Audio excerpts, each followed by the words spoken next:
नमस्कार मित्रांनो, पार्टनरच्या ग्राफिटी वॉलमध्ये मी सचिन बोर्डे आपल्या सर्वांचं पुनश्च एकदा सहर्ष स्वागत करत आहे.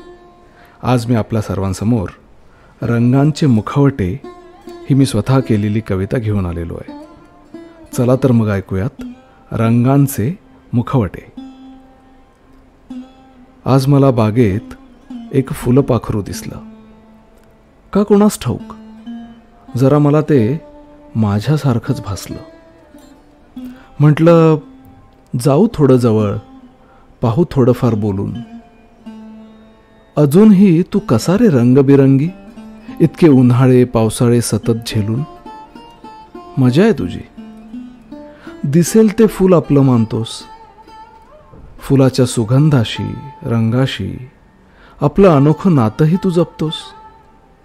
असं पाहिजे यार, मस्त स्वच्छंदी जीवन, निस्वार्थ रंग चाखायला मकरंद. हे ऐकून मला पाहून लांब पळणारा तो रंगीबिरंगी जीव थोडा वेळ थांबला. जवळ येऊन मग मला म्हणाला, अरे दिसतोस तू सुद्धा माझ्यासारखाच रंगवेडा. मी म्हणालो, हो रे, मलाही आवडतात रंग. मी माझ्यात कला आणि साहित्यात असायचो नेहमीच दंग. पण कधी कधी जाणवतं हे रंग नाहीतच खरे,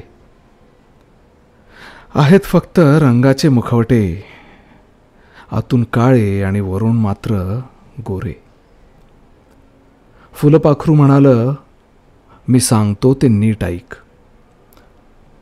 मलाही भेटतात असे काही रंग तऱ्हेवाईक. हे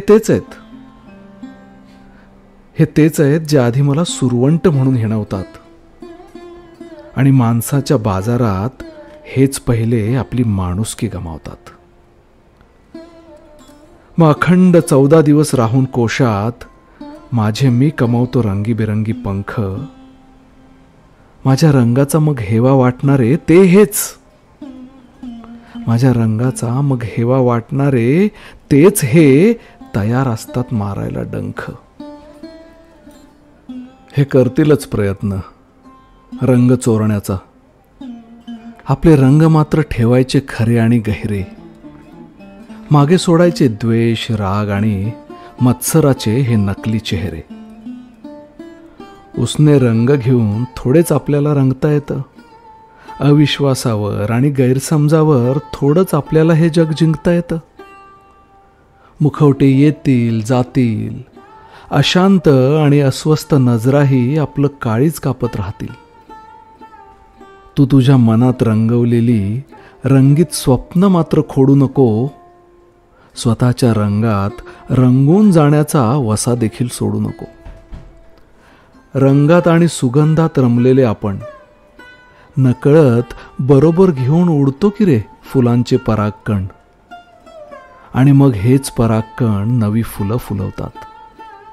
तुझ्या माझ्यासारख्या रंगवेड्यांच्या डोळ्यात नवी स्वप्न खुलवतात. फुलपाखराच्या बोलण्याने उत्सावलेला मी, फुलपाखराच्या बोलण्याने उत्सावलेला मी निघालो मग माझ्या स्वप्नांकडे मार्गक्रमत. अशीच रंगीत निर्मळ सुगंधानं धुंद करणारी नवी फुलं नव्याने पाहत, नवी फुलं नव्याने पाहत.